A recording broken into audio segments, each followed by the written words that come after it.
La entrada triunfal en Jerusalén. Decid a la hija de Sión: He aquí tu rey viene a ti, manso y sentado sobre un asna, sobre un pollino, hijo de animal de carga. Mateo 21:5. Hemos leído el capítulo del cual proviene nuestro texto. Ahora permítanme repasar el incidente ante ustedes. Había una expectación en la mente de la generalidad del pueblo judío de que el Mesías estaba a punto de llegar.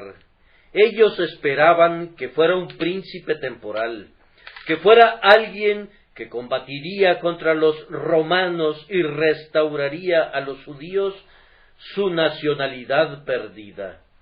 Había muchos que, aunque no creían en Cristo con una fe espiritual, esperaban que fuera tal vez para ellos un grandioso libertador temporal, y leemos que, en un par de ocasiones, habían querido apoderarse de él para hacerle rey, pero él se retiraba. Prevalecía un ávido deseo de que alguien, cualquiera que fuera, izara el estandarte de la rebelión y pasara al frente del pueblo en contra de sus opresores. Viendo las obras portentosas hechas por Cristo, el deseo engendró el pensamiento y se imaginaron que él podría probablemente restituir el reino a Israel y darles la libertad. El Salvador vio que finalmente se estaba llegando a una crisis. Para él necesariamente tenía que ser una de dos opciones: la muerte por haber decepcionado la expectación popular, o de lo contrario debía ceder a los deseos del pueblo y ser nombrado rey. Ustedes saben qué cosa eligió. Él vino para salvar a otros y no para ser ungido rey en el sentido en que los judíos lo entendían. El Señor había obrado un milagro sumamente extraordinario. Había resucitado a Lázaro de los muertos después de haber estado enterrado 4 días. Este fue un milagro tan asombroso e inusitado que se convirtió en el tema de conversación de todo el pueblo. Multitudes abandonaban Jerusalén y se dirigían a Betania, que estaba situada a unos 3 kilómetros de distancia, para ver a Lázaro. El milagro estaba bien comprobado. Había multitudes de testigos. Era aceptado por la generalidad como uno de los mayores portentos de la época, y derivado de eso, dedujeron que Cristo tenía que ser el Mesías. La gente decidió en ese momento que lo harían rey y que debía salir al frente contra las huestes de Roma. Él, aunque no tenía tales aspiraciones, encauzó el entusiasmo de la gente para que mediante eso tuviera la oportunidad de cumplir lo que estaba escrito acerca de él en los profetas. No deben concebir que todos aquellos que tendían ramas en el camino y clamaban «Hosana» tenían interés en Cristo como príncipe espiritual. No, ellos pensaban que él había de ser un libertador temporal, y cuando posteriormente descubrieron que estaban equivocados, le odiaron tanto como le habían amado, y «¡Crucifícale! ¡Crucifícale!» fue un grito tan fuerte y vehemente como «¡Hosana! ¡Bendito el que viene en el nombre del Señor!». De esta manera nuestro Salvador se valió de su desatinado entusiasmo para cumplir diversos fines y propósitos sabios. Era necesario que esta profecía se cumpliera. «Alégrate mucho, hija de Sión, da voces de júbilo, hija de Jerusalén, he aquí tu rey vendrá a ti, justo y salvador, humilde, y cabalgando sobre un asno, sobre un pollino, hijo de asna. Era necesario, además, que declarara públicamente que era el hijo de David, y reclamara ser el legítimo heredero del trono de David. Todo esto lo hizo en esta ocasión. También era necesario que dejara sin excusa a sus enemigos, para que no le dijeran, si tú eres el Cristo, dínoslo abiertamente. Él se los dijo abiertamente. Este recorrido a través de las calles de Jerusalén fue un manifiesto y una proclamación de sus derechos reales tan claramente como podrían ser proclamados. Pienso, además, y sobre esta consideración quiero construir mi sermón de esta mañana, pienso que Cristo usó el fanatismo popular como una oportunidad de predicarnos a nosotros un sermón vivo que encarnara grandes verdades que somos proclives a olvidar debido a su carácter espiritual, plasmándolas en la forma y símbolos externos que lo mostraban cabalgando como un rey, acompañado por huestes de seguidores. El tema de nuestro sermón será ese. Veamos qué podemos aprender de ello. Una de las primeras cosas que aprendemos es esta: cabalgando así a través de las calles de Jerusalén con solemnidad, Jesucristo proclamó que era rey. Esa proclamación había sido mantenida en gran medida en un segundo plano hasta ese momento. Pero antes de que fuera a su padre, cuando la ira de sus enemigos había alcanzado un punto de furia suprema, y cuando su propia hora de la más profunda humillación acababa de llegar, hace un llamado abierto ante los ojos de todos los hombres para ser llamado rey y ser reconocido como tal. Él envía primero a sus heraldos. 2 discípulos se adelantan. Les da sus instrucciones. Id a la aldea que está enfrente de vosotros, y luego hallaréis una asna atada y un pollino con ella.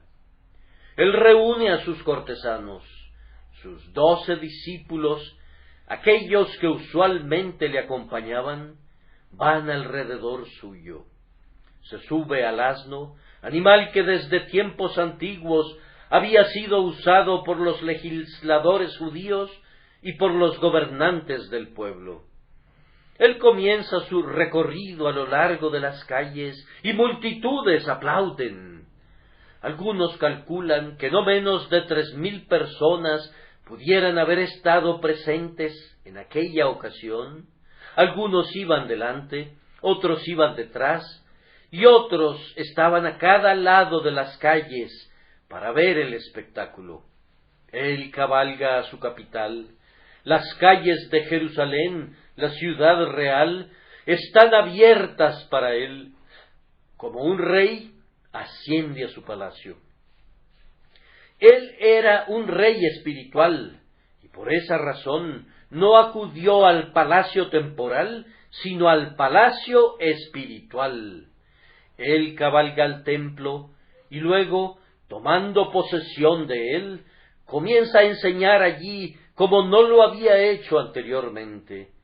Había estado algunas veces en el pórtico de Salomón, pero estaba con mayor frecuencia en la ladera del monte que en el templo. Pero ahora, como un rey, toma posesión de su palacio, y allí, sentado en su trono profético, enseña al pueblo en sus atrios reales. Príncipes de la tierra, presten oídos. Hay uno que reclama ser contado entre ustedes.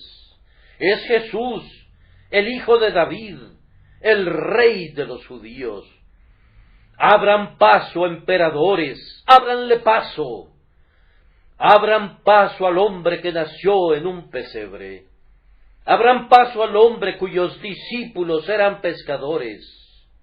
Abran paso al hombre cuya túnica era la de un campesino inconsútil, de un tejido único de arriba a abajo. No lleva ninguna corona, excepto la corona de espinas, pero es más suntuoso que ustedes. No cubre sus lomos con púrpura, pero es mucho más imperial que ustedes.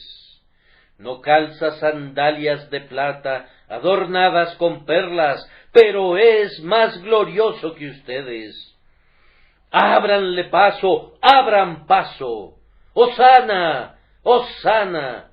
Que sea proclamado nuevamente Rey. Rey, Rey, que estime su lugar sobre su trono muy por encima de todos los reyes de la tierra. Esto es lo que hizo entonces. Se proclamó a sí mismo Rey. Además, Cristo mostró mediante este acto qué tipo de rey pudo haber sido si le hubiese agradado, y qué tipo de rey sería ahora si quisiera. Si hubiese sido la voluntad de nuestro Señor, esas multitudes que le seguían por las calles le habrían coronado en realidad en ese lugar y en ese momento, y doblando sus rodillas le habrían aceptado como una vara salida de la raíz seca de Isaí, el que había de venir, el gobernante, el Silo en medio del pueblo de Dios. Sólo hubiera tenido que decir una palabra, y con él a la cabeza se habrían precipitado al palacio de Pilato y tomándole por sorpresa, pues sólo había unos cuantos soldados en la región. Pilato podría haber sido pronto su prisionero, condenado a muerte. Ante el indomable valor y la tremenda furia de un ejército judío, Palestina habría podido ser librada con prontitud de todas las legiones romanas y habría podido convertirse otra vez en una nación real. Es más, afirmamos que con su poder de obrar milagros, con su fuerza que hizo retroceder a los soldados cuando dijo «Yo soy», él pudo haber limpiado no solamente esa tierra, sino cualquier otra. Habría podido marchar de país en país y de reino en reino, hasta que toda ciudad real y todo estado real hubieran cedido a su supremacía. Habría podido hacer que los que habitaban en las islas del mar se postraran delante de él, y quienes habitan en el desierto habrían recibido la orden de lamer el polvo. No hay una razón, oh reyes de la tierra, por la que Cristo no hubiera sido más poderoso que ustedes. Si su reino hubiera sido de este mundo, habría podido fundar una dinastía más duradera que la de ustedes. Habría podido reunir tropas delante de cuyo poder las legiones de ustedes se habrían derretido como la nieve delante del sol del verano. Habría podido despedazar la imagen romana hasta que, convertida en una masa triturada como un vaso de alfarero hecho añicos por una vara de hierro, se habría pulverizado. Es exactamente lo mismo, hermanos míos. Si fuera la voluntad de Cristo, Él podría hacer que sus santos, cada uno de ellos, fuera un príncipe. Él podría hacer a su iglesia rica y poderosa. Él podría levantar su religión, si así lo eligiera, y convertirla en la más espléndida y suntuosa. Si esa fuera su voluntad, no hay razón por la cual toda la gloria que leemos en el Antiguo Testamento bajo Salomón no pudiera ser concedida a la Iglesia bajo el más grandioso Hijo de David. Pero él no vino para hacer eso, y de aquí la impertinencia de aquellos que piensan que Cristo debe ser adorado con una arquitectura esplendorosa, con magníficas vestiduras sacras, con altivas procesiones, con la alianza de estados con iglesias, con hacer de los obispos de Dios magníficos señores y gobernantes, con alzar a la iglesia misma y con intentar poner sobre sus hombros esas vestiduras que nunca le quedarán, vestiduras que nunca fueron diseñadas para ella. Si a Dios le importara la gloria de este mundo, pronto habría estado a sus pies. Si hubiera querido tomarlo, ¿quién hubiera hablado en contra de su propósito? ¿O quién hubiera levantado un dedo en contra de su poder? Pero a él no le importa. Lleva tus baratijas a otra parte, retira de aquí tus oropeles, pues no los necesita. Quita tu gloria, y tu pompa, y tu esplendor, pues no necesita nada de eso de tus manos. Su reino no es de este mundo, pues de lo contrario sus siervos lucharían, de lo contrario sus ministros estarían cubiertos de púrpura, y sus siervos se sentarían en medio de los príncipes. A él no le importa eso. Oh Iglesia de Cristo, tú tienes que desdeñar también lo que tu esposo desdeñó. Él pudo haberlo tenido, pero no lo quiso, y nos impartió la lección de que si todas estas cosas pudiesen ser de la Iglesia, sería bueno que las pasara por alto y dijera: estas cosas no son para mí, yo no estoy destinada a brillar con este plumaje prestado. Pero en tercer lugar, y aquí radica el meollo del asunto, comento: ustedes han visto que Cristo proclamó que era rey. Ustedes han visto qué tipo de rey pudo haber sido y que no quiso ser. Pero ahora ustedes ven qué tipo de rey es y qué tipo de rey proclamó ser. ¿En qué consistía su reino? ¿Cuál era su naturaleza? ¿Cuál era su regia autoridad? ¿Quiénes habían de ser sus súbditos? ¿Cuáles habían de ser sus leyes? ¿Cuál había de ser su gobierno? Ahora ustedes pueden percibir de inmediato, a partir de este pasaje tomado como un todo, que el reino de Cristo es muy extraño, es algo totalmente diferente de todo lo que se hubiere visto jamás, o que habrá de ser visto en el futuro, con la excepción de él. Es un reino, en primer lugar, en el que los discípulos son los cortesanos. Nuestro bendito Señor no tenía ni gentil hombre de cámara, ni caballero ujier del bastón negro, ni hidalgos de calificada nobleza que lo acompañaran. ¿Quién ocupaba el lugar de aquellos grandiosos oficiales? Pues bien, unos cuantos pescadores humildes que eran sus discípulos. Aprende entonces que si tú quieres ser un par en el reino de Cristo, debes ser un discípulo que estés sentado a sus pies. Es el honor que Él te concederá. Oír sus palabras, obedecer sus mandamientos, recibir de su gracia. Esto es la verdadera dignidad. Esta es la verdadera magnificencia.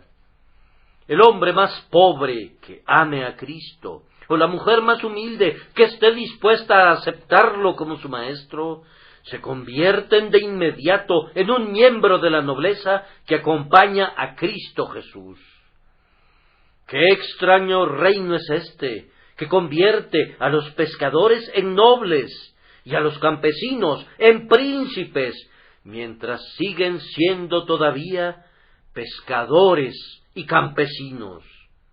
Este es el reino del que hablamos, en el que el discipulado es el más alto rango, en el que el servicio divino es la cédula de nobleza.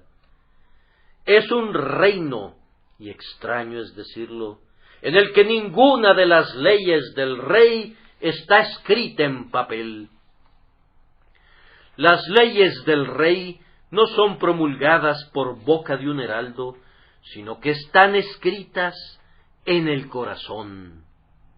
¿Perciben ustedes que en la narración Cristo ordena a sus siervos que vayan y tomen su corcel real, tal como estaba, y esta fue la ley: desatadla y traédmelos?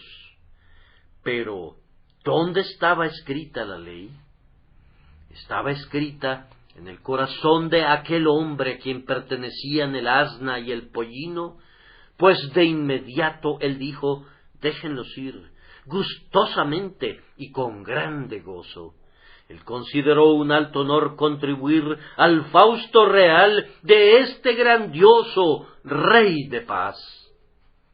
Así, hermanos, en el reino de Cristo no verán grandes volúmenes de leyes, ni abogados, ni procuradores, ni litigantes que tengan necesidad de interpretar la ley.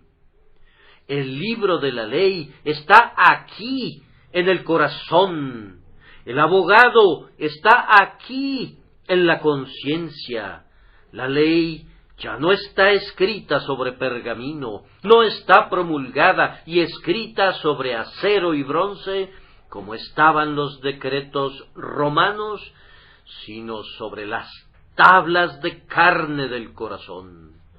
La voluntad humana está sometida a la obediencia, el corazón humano está moldeado a imagen de Cristo, su deseo se vuelve el deseo de sus súbditos, su gloria es su principal objetivo y su ley el mero deleite de sus almas. Extraño reino es este, que no necesita leyes, salvo aquellas que están escritas en los corazones de los súbditos. Algunos considerarán todavía más extraño que este fuera un reino en el que las riquezas no eran en absoluto parte de su gloria. Allí va cabalgando el rey, el más pobre de todo el estado, pues aquel rey no tenía dónde recostar su cabeza. Allí va cabalgando el rey, el más pobre de todos, sobre un asno perteneciente a otro hombre, y que él tuvo que pedir prestado. Allí va cabalgando el rey, uno que ha de morir pronto, despojado de sus vestidos, para morir desnudo y expuesto. Y sin embargo, él es el rey de este reino, el primero, el príncipe, el líder, el hombre coronado de toda la generación, simplemente porque era el que tenía menos. Él había sido quien había dado lo más a los otros, pero para sí retuvo lo menos. Él, quien era el más abnegado y el más desinteresado, que vivió mayormente para otros, era el rey de este reino. Y miren a los cortesanos, miren a los príncipes. Todos ellos eran pobres también. No tenían banderas para colgarlas en las ventanas, así que tendían sus pobres mantos sobre los vallados o los colgaban de las ventanas a su paso. No poseían púrpura espléndida para hacer una alfombra para las patas de su asna, así que tendían sus propias ropas desgastadas por el uso en el camino, tendían en el camino ramas de palmas que pudieran alcanzar con facilidad de los árboles que bordeaban el camino, porque no tenían dinero con el que costear el gasto de una mayor celebración triunfal. Por todos lados prevalecía la pobreza. No había lentejuelas de oro, ni estandartes desplegados, ni sonido de trompetas de plata, ni pompa, ni fausto. Era el propio triunfo de la pobreza exaltada al trono en la propia bestia de la pobreza, cabalga a lo largo de las calles. Extraño reino es este, hermanos. Yo espero que lo reconozcamos, un reino en el que quien es jefe entre nosotros no es aquel que es más rico en oro, sino el que es más rico en fe, un reino que no depende de ningún ingreso público, excepto el ingreso de la gracia divina, un reino que le pide a cada persona que se siente bajo su sombra con deleite, sea rico o sea pobre. Extraño reino es este, pero, hermanos, aquí hay algo que es tal vez todavía más maravilloso. Era un reino sin fuerzas armadas. Oh príncipe, ¿dónde están tus soldados? ¿Es este tu ejército? ¿Son estos miles de personas que te acompañan? ¿Dónde están sus espadas? Ellos llevan ramas de palmeras. ¿Dónde están sus pertrechos? Casi se han desnudado para pavimentar tu camino con sus ropas. ¿Es este tu ejército? ¿Son estos tus batallones? ¡Oh, qué extraño reino, sin un ejército! Un rey sumamente extraño, que no usa espada, pero que cabalga en medio de este pueblo, venciendo y para vencer. Extraño reino, en el que se ve la palma sin la espada, la victoria sin la batalla. Sin sangre, sin lágrimas, sin devastación, sin ciudades quemadas, sin cuerpos mutilados. Rey de paz, este es tu dominio. Sucede lo mismo en el reino sobre el que Cristo es rey hoy. No se dispone de fuerza. Si los reyes de la tierra dijeran a los ministros de Cristo, ¿les vamos a prestar nuestros soldados?, nuestra respuesta sería, ¿qué podríamos hacer con ellos? Como soldados, no tienen ningún valor para nosotros. Fue un día de desgracia para la Iglesia cuando pidió prestado el ejército de aquel pagano impío, el emperador Constantino, pensando que la engrandecería. No ganó nada con ello, excepto corrupción, degradación y vergüenza. Y esa Iglesia que pide la ayuda del brazo civil, esa Iglesia que quiere establecer que los domingos sean obligatorios para la gente por la fuerza de la ley, esa Iglesia que quiere que sus dogmas sean proclamados con redoble de tambor y que quiere hacer que el puño o la espada se conviertan en sus armas, no sabe a qué espíritu pertenece. Estas son armas carnales. Están fuera de lugar en un reino espiritual. Sus ejércitos son pensamientos amorosos. Sus tropas son palabras amables. El poder por el que gobierna a su pueblo no es la mano fuerte y el brazo extendido de la policía o de la soldadesca, sino que mediante obras de amor y palabras de desbordante bendición, Él afirma su imperio soberano. Este también era un extraño reino, hermanos míos, porque estaba desprovisto de cualquier tipo de pompa. Si ustedes la llaman pompa, ¿qué pompa tan singular era? Cuando nuestros reyes son proclamados, 3 extraños individuos llamados heraldos, cuya semejanza uno nunca vería en ningún otro tiempo, vienen cabalgando para proclamar al rey. Sus vestidos son extraños, romántica su indumentaria, y con sonido de trompeta el rey es proclamado magníficamente. Luego viene la ceremonia de coronación, y cómo la nación es movida a la emoción de un extremo al otro, cuando el nuevo rey está a punto de ser coronado. ¡Qué gentío se apretuja en las calles! Algunas veces, en tiempos antiguos, las viejas fuentes eran preparadas para que fluyeran con vino, y casi no había calle que no estuviera adornada con guirnaldas de un extremo al otro. Pero aquí viene el Rey de Reyes, el príncipe de los reyes de la tierra. No hay ningún brioso corcel, ni ningún caballo haciendo cabriolas que mantenga alejados a los hijos de la pobreza. Él cabalga sobre un asna, y mientras completa su recorrido, habla amablemente a los niños que aclaman «¡Hosana!»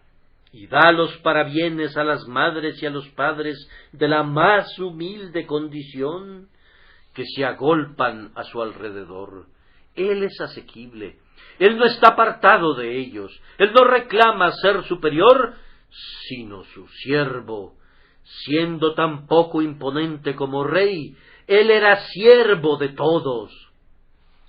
No hay sonido de trompetas, le basta la voz de los hombres. No hay gualdrapas sobre su asna, sino las ropas de sus propios discípulos. No hay pompa, sino la pompa que algunos corazones amorosos muy voluntariamente le concedían. Así prosigue su cabalgata.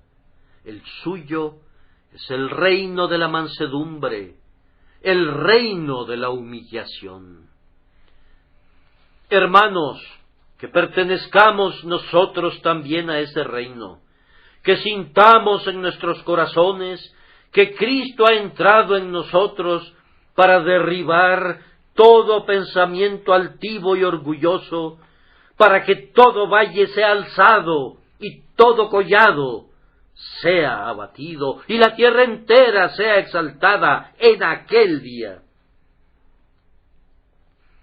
Escuchen a continuación, y esta tal vez sea un componente sorprendente del reino de Cristo. Él vino para establecer un reino sin un sistema de impuestos. ¿Dónde estaban los colectores de los ingresos del rey? Ustedes responden que no tenía ninguno. Sí tenía, pero ¿qué ingreso era aquel? Cada individuo se quitó su manto voluntariamente. Él nunca se los pidió. Su ingreso fluía libremente de las ofrendas voluntarias de su pueblo. El primero había prestado su asna y su pollino, y los demás habían dado sus ropas. Aquellos que tenían pocos vestidos para compartir, cortaron las ramas de los árboles, y por una vez allí hubo un Fausto que no le costó nada a nadie, o más bien, para el que nada fue exigido de nadie, sino que todo fue dado espontáneamente. Este es el reino de Cristo, un reino que subsiste no sobre un diezmo, ni por impuestos prediales parroquiales, o contribuciones obligatorias para el clero en la Pascua, sino un reino que se sustenta con las ofrendas voluntarias del pueblo dispuesto, un reino que no le exige nada a nadie, sino que viene al hombre con una fuerza mayor que la exigencia, diciéndole: tú no estás bajo la ley, sino bajo la gracia. Habiendo sido comprado por precio, ¿no habrás de consagrarte tú y todo lo que tienes al servicio del Rey de Reyes? Hermanos, ¿me consideran disparatado y fanático por hablar de un reino de esta naturaleza? En verdad sería fanatismo si afirmáramos que un simple hombre podría establecer un dominio así, pero Cristo lo ha hecho Y en este día habrá decenas de miles de hombres en este mundo que lo proclaman rey y que sienten que es más su rey que el gobernante de su tierra natal, que dan a él un homenaje más sincero que el que pudieran rendir jamás al más amado soberano. Sienten que su poder es tal que no desearían resistirlo, el poder del amor, que sus ofrendas para él son demasiado insignificantes, pues ellos desean entregarse por completo. Es todo lo que pueden hacer. Un reino maravilloso e incomparable. Es algo que no puede ser encontrado en la tierra. Antes de abandonar este punto, me gustaría comentar que aparentemente este era un reino en el que todas las criaturas eran tomadas en cuenta. ¿Por qué tenía Cristo dos bestias? Había una asna y un pollino, hijo de animal de carga. Él montó sobre el pollino porque nunca había sido montado antes. Ahora, he repasado a varios de los comentaristas para ver lo que dicen acerca de esto, y un viejo comentarista me hizo reír. Confío que los haga reír a ustedes también, al expresar que el hecho de que Cristo les dijera a sus discípulos que trajeran al pollino, así como al asna, debería enseñarnos que los infantes deben ser bautizados al igual que sus padres, lo cual me pareció un argumento eminentemente digno del bautismo infantil. Reflexionando sobre el tema, sin embargo, considero que hay una mejor razón que aducir. Cristo no tolerará ningún dolor en su reino, no tolerará que ni siquiera un asna sufra por él, y si el pollino hubiera sido retirado de su madre, ¿habría estado la pobre madre en el establo o en casa pensando en el pollino? ¿Y habría estado el pollino anhelando regresar, como aquellas vacas que los filisteos usaron cuando regresaron el arca, y que iban bramando conforme avanzaban, porque sus becerros se habían quedado en casa? Maravilloso reino de Cristo, en el que hasta la misma bestia tendrá su porción, porque la creación fue sujetada a vanidad por nuestro pecado.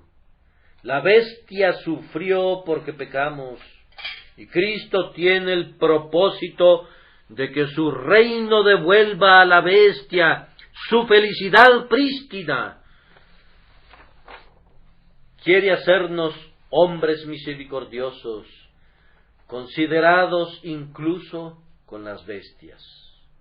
Yo creo que cuando su reino venga plenamente, la naturaleza del animal será restaurada a su antigua felicidad. El león como el buey comerá paja, y el niño de pecho jugará sobre la cueva del áspid, y el recién destetado extenderá su mano sobre la caverna de la víbora.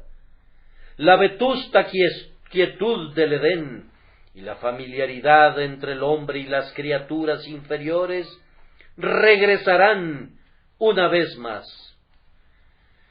E incluso ahora, doquiera que el Evangelio sea plenamente conocido en el corazón del hombre, ese hombre comienza a reconocer que no tiene ningún derecho de matar protervamente a un gorrión o a un gusano, porque están en el dominio de Cristo. Y quien no quiso montar a un pollino sin que tuviera a su madre a su lado para que pudiera estar tranquilo y feliz, no querrá que ninguno de sus discípulos piense con ligereza aún de las criaturas más insignificantes que su mano haya hecho.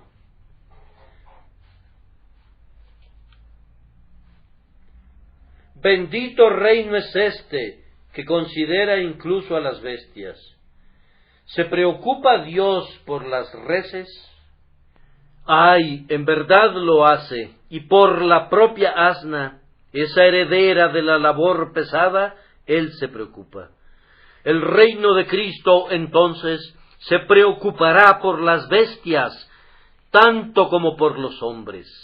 Además, Cristo, al cabalgar a lo largo de las calles de Jerusalén, enseñó de una manera pública que su reino habrá de ser un reino de dicha. Hermanos, cuando los grandes conquistadores cabalgan a lo largo de las calles, con frecuencia escuchan el gozo del pueblo, cómo las mujeres arrojan rosas por la senda, cómo se arremolinan alrededor del héroe del día y ondean sus pañuelos para mostrar su aprecio por la liberación alcanzada. La ciudad ha sido largamente sitiada. El paladín ha ahuyentado a los asediantes y el pueblo gozará ahora de tranquilidad. Abran de par en par las puertas, abran paso y que entre el héroe, que el paje más insignificante que esté en su séquito sea honrado en este día por causa del libertador. Ah, hermanos, pero en esos triunfos, cuántas lágrimas hay que están ocultas. Hay una mujer que oye el repique de las campanas de victoria y dice: «Ah, victoria, en verdad, pero yo soy ahora una viuda, y mis pequeñitos son huérfanos». Y desde los balcones en los que se asoma y sonríe la belleza, pudiera haber un olvido momentáneo de amigos y parientes de aquellos por quienes pronto habrán de llorar, pues toda batalla es con sangre, y toda conquista es con dolor, y todo grito de victoria contiene llanto y lamentación y crujir de dientes. Todo sonido de trompeta por la batalla ganada no hace sino cubrir los gritos, las aflicciones y las profundas agonías de aquellos que se han visto separados de su parentela.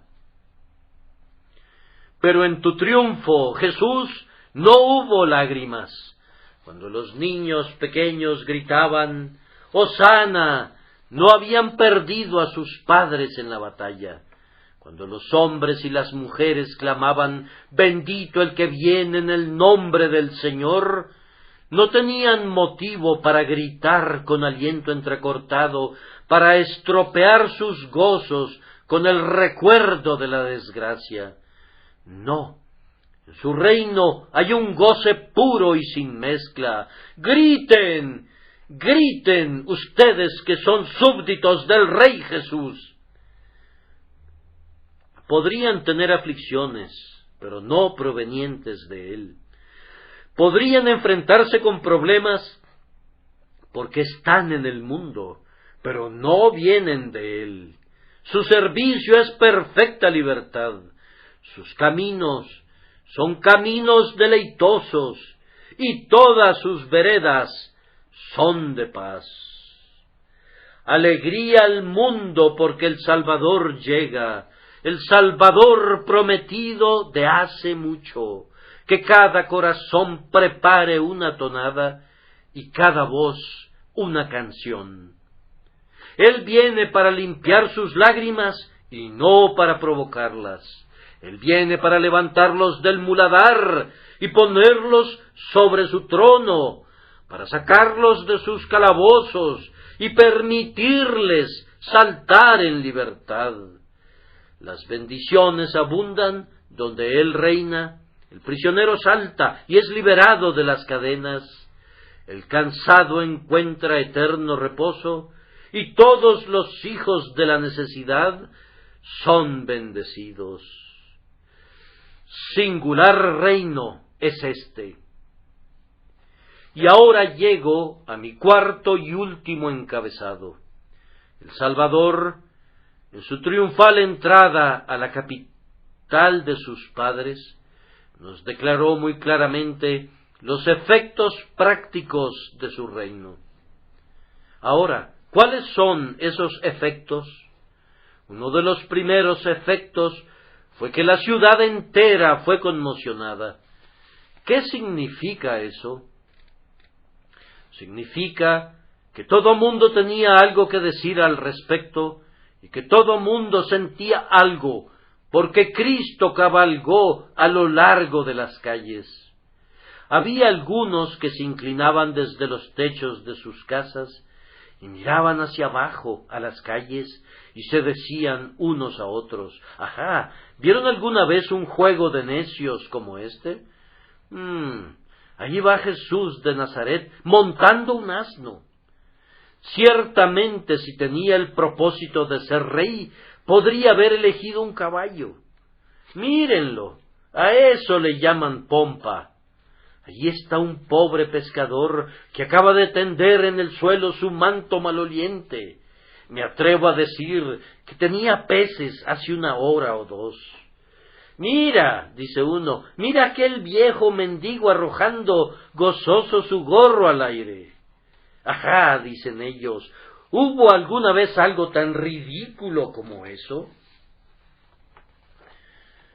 Yo no puedo expresarlo en los mismos términos como lo describirían ellos. Si pudiera, creo que lo haría.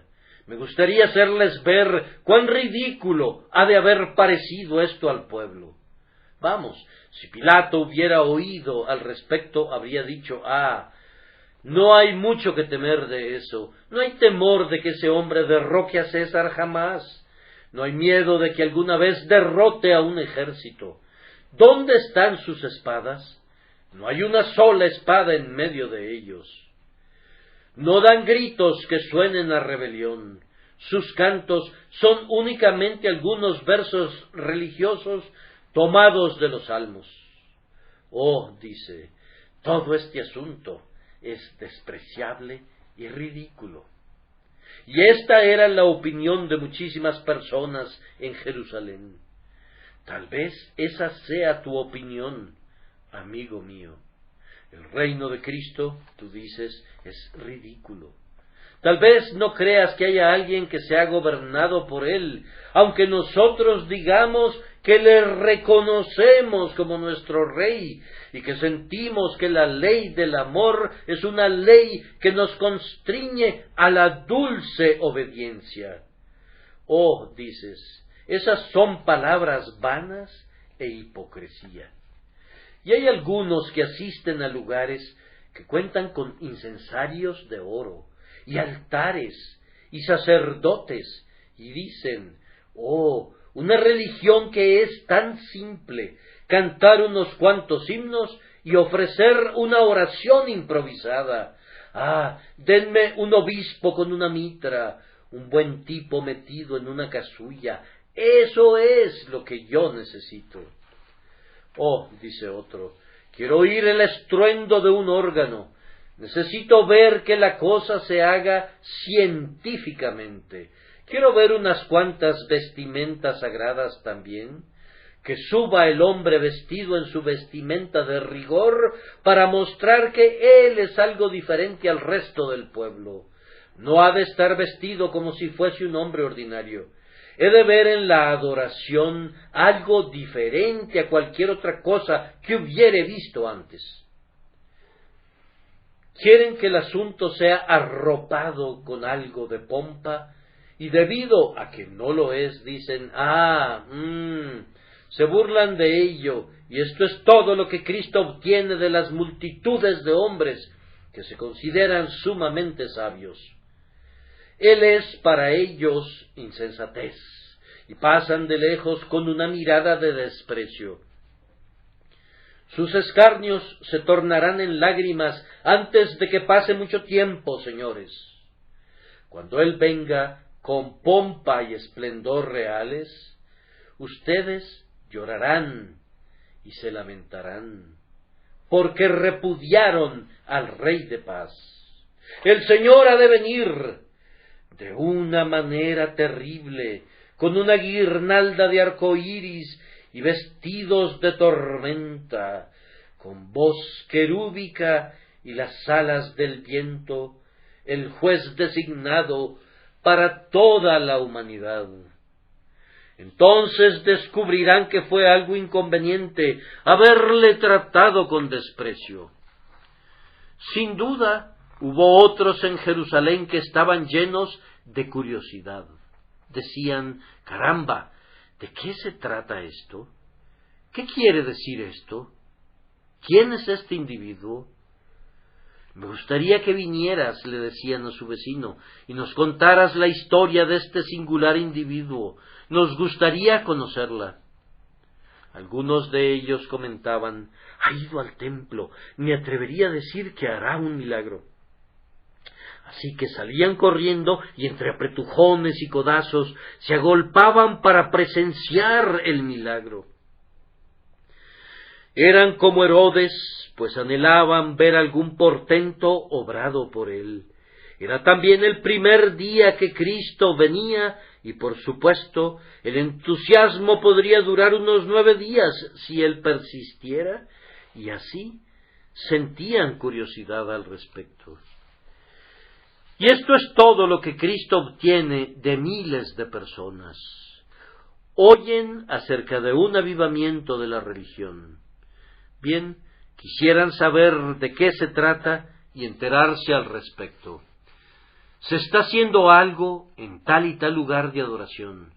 Bien, quisieran ir aunque sea solo para ver el lugar. Hay un extraño ministro que dice cosas estrafalarias. Vayamos para oírle. Teníamos planeada una excursión, ustedes mismos saben a quiénes me estoy refiriendo, pero estamos dispuestos a ir allí. Precisamente se trata de eso, pura curiosidad. Eso es todo lo que Cristo obtiene hoy, y aquel que murió en la cruz se convierte en el tema de una historia vana, y aquel que es Señor de los ángeles y adorado por los hombres es tema de conversación como si fuese el mago del norte o se tratase de algún excéntrico impostor.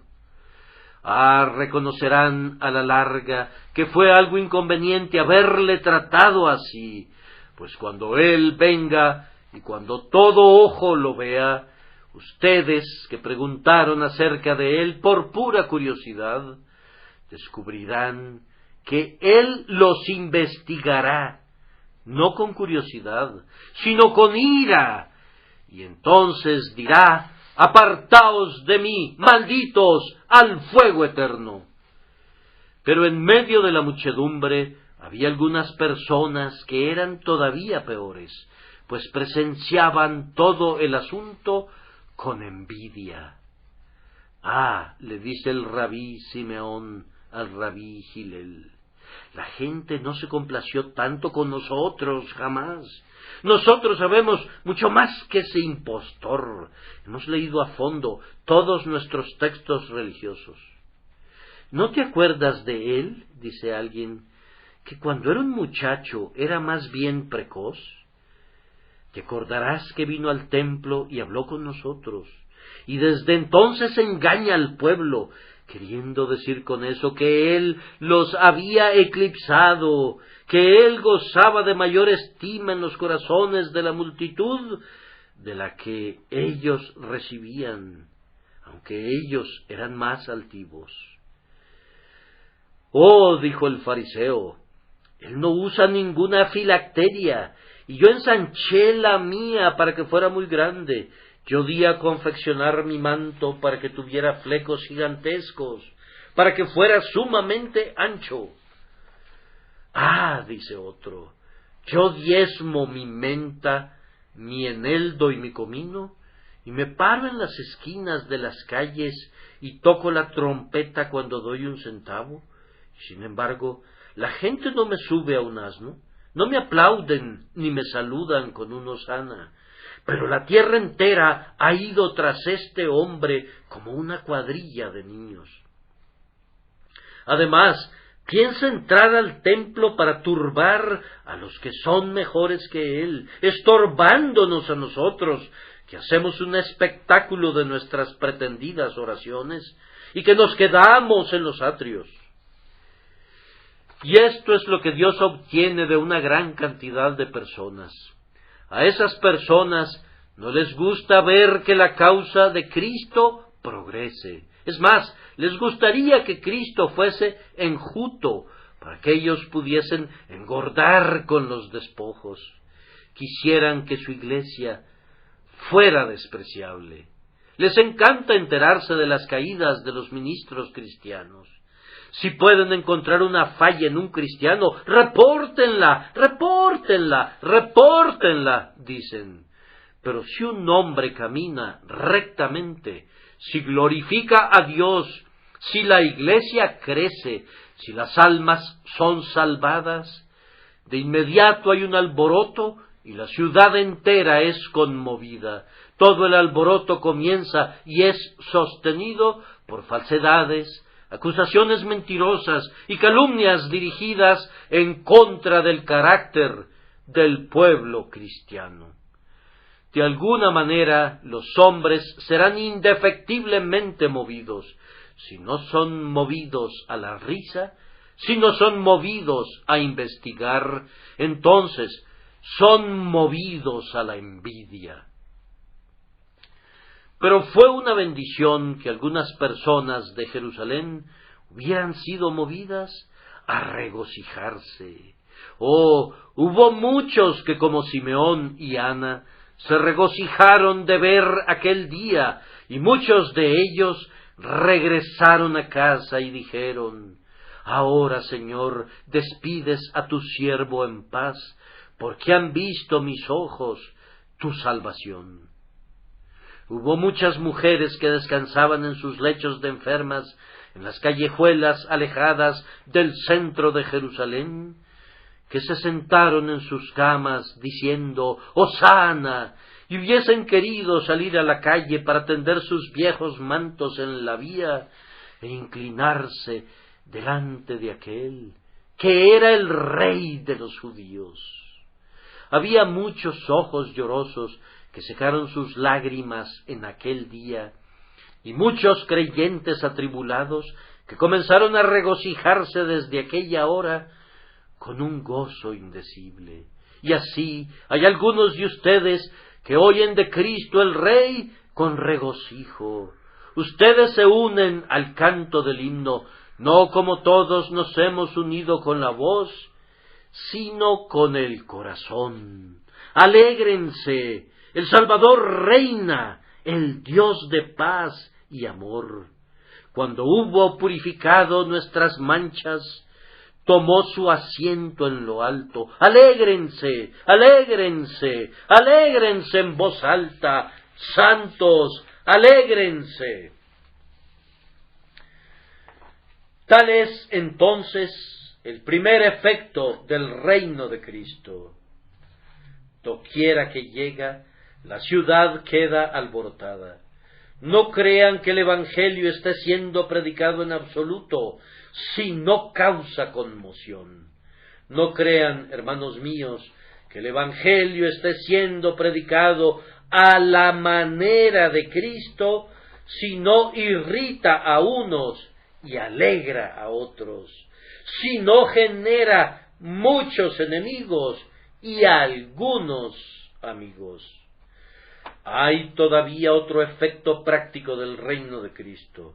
Él subió al templo y allí, junto a una mesa, se sentaba un grupo de hombres con canastas que contenían parejas de palomas. ¿Quiere palomas, Señor? ¿Quiere palomas? Él los miró y dijo: saquen esas cosas de aquí. Él habló con un santo furor. Había otros que cambiaban el dinero conforme la gente entraba para pagar su medio ciclo. Él volcó las mesas e hizo que todos se retiraran, y pronto vació todo el atrio de todos estos comerciantes que obtenían una ganancia de la piedad y hacían de la religión un pretexto para su propio emolumento. Ahora, esto es lo que Cristo hace doquiera que llega. Yo quisiera que viniera con más frecuencia a la iglesia de Inglaterra y purificara la venta de beneficios eclesiásticos, que la despojara de esa maldita simonía que es todavía tolerada por la ley, y la purificara de los hombres que son malversadores, que toman lo que pertenece a los ministros de Cristo y lo aplican a su propio uso. Yo quisiera que Él viniese a todos nuestros lugares de adoración, para que de una vez por todas pudiera ser visto que quienes sirven a Dios, le sirven porque le aman y no por lo que puedan obtener por ello. Yo quisiera que cada persona que profesa la religión pudiera estar muy limpia en su propia conciencia de que nunca hizo una profesión para alcanzar respetabilidad o para obtener la estima, sino que la hizo únicamente para honrar a Cristo y glorificar a su Señor. El significado espiritual de todo esto es este: no tenemos casas de Dios ahora. Los ladrillos y la argamasa no son santos. Los lugares en los que adoramos a Dios son lugares de adoración, pero no son la casa de Dios después que hemos salido de ellos. No creemos en ninguna superstición que convierta a algún lugar en lugar sagrado, sino que nosotros somos el templo de Dios. Los propios hombres son los templos de Dios, y donde Cristo llega, echa fuera a los compradores y a los vendedores, y expurga todo egoísmo. Yo no creeré nunca que Cristo, el Rey, haya convertido a tu corazón en su palacio, a menos que seas abnegado. Oh, cuántos profesantes hay que quieren alcanzar tanto honor, tanto respeto, en cuanto a dar a los pobres y pensar que es más bienaventurado dar que recibir, en cuanto a dar de comer al hambriento y vestir al desnudo, en cuanto a vivir para los demás y no para uno mismo. No piensan para nada en eso. Oh Señor, ven a tu templo y echa fuera nuestro egoísmo. Ven ahora, saca todas aquellas cosas que propiciarían servir a las riquezas al servir a Dios. Ayúdanos a vivir para ti y a vivir para otros, viviendo para ti, y que no vivamos para nosotros mismos. El último efecto práctico del reino de nuestro Señor Jesucristo fue que Él tuvo una gran recepción. Tuvo, si se me permite hablar así, un día de audiencias. ¿Y quiénes fueron las personas que estuvieron presentes? Ahora, ustedes cortesanos, los discípulos que han venido para ayudarle, muestren su nobleza y su gentileza. He aquí un hombre que tiene un vendaje puesto por aquí, y su otro ojo ya casi no tiene visión. Háganlo pasar. Aquí viene otro cuyos pies están todos torcidos y desfigurados. Háganlo pasar. Aquí viene otro cojeando sobre dos muletas, ambas piernas están lisiadas. Y otro individuo ha perdido por completo sus piernas. Aquí vienen y aquí está la recepción. El propio Rey entra y sostiene una gran reunión, y los ciegos y los cojos son sus invitados. Y ahora se acerca y toca a ese ciego, y la luz brilla. Él habla a este hombre con la pierna seca, y camina. Él toca dos ojos a la vez, y ambos ven. Y a otro le dice: voy a quitarte tus muletas, ponte erguido, y regocíjate, y salta de gozo. Esto es lo que el Rey hace donde quiera que llega. Ven aquí esta mañana, te lo suplico, grandioso Rey. Hay ojos ciegos aquí que no pueden ver tu belleza. Camina, Jesús, camina en medio de esta multitud y toca los ojos. Ah, entonces, hermanos, si hiciera eso, ustedes dirían, hay una belleza en él que nunca vi anteriormente. Jesús, toca sus ojos, pues ellos no pueden curar su propia ceguera, pero hazlo tú. Ayúdales a mirarte colgado en la cruz. Ellos no pueden hacerlo, a menos que tú los habilites, que lo hagan ahora y encuentren vida en ti. Oh Jesús, hay algunas personas aquí que son lisiadas. Hay rodillas que no pueden doblarse, nunca han orado. Hay algunos aquí cuyos pies no quieren correr en el camino de tus mandamientos, pies que no quieren llevarlos donde tu nombre es alabado y donde eres tenido en honra. Camina, grandioso Rey, camina en solemne pompa por toda esta casa y hazla semejante al templo de la antigüedad. Despliega aquí tu poder y mantén tu grandiosa reunión, curando a los cojos y sanando a los ciegos. Oh, dice uno, yo quisiera que abriera mis ojos. Alma, Él lo hará, Él lo hará. Expresa tu oración ahora, y así lo hará, pues Él está cerca de ti ahora. Está parado a tu lado. Él te habla y te dice, mírame y sé salvo, tú que eres el más vil de los viles. Hay otro que dice, Señor, yo quisiera ser sanado. Él responde, entonces sé sano. Cree en Él y Él te salvará. Él está cerca de ti, hermano. Él está cerca de ti. Él no tiene mayor presencia en el púlpito de la que tiene en la banca, ni más presencia en una banca que en la otra. No digas, ¿quién subirá al cielo y nos lo traerá? ¿O quién pasará por nosotros el mar para que nos lo traiga? Él está cerca de ti. Él escuchará tu oración, aunque no hables. Él oirá a tu corazón cuando hable. Oh, dile, Jesús, sáname, y lo hará ahora. Musiquemos la oración y luego nos iremos. Jesús, sánanos, sálvanos, Hijo de David, sálvanos. Tú ves cuán ciegos estamos. Oh, concédenos la visión de la fe. Tú ves cuán lisiados estamos. Oh, danos la fortaleza de la gracia. Y ahora, incluso ahora, tú, Hijo de David, purifica nuestro egoísmo, y ven, y vive y reina en nosotros como tus palacios y templos. Te lo pedimos, oh tú, grandioso Rey, por tu nombre. Amén.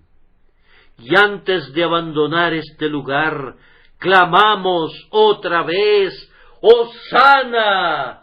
¡Hosana! ¡Hosana! Bendito el que viene en el nombre del Señor.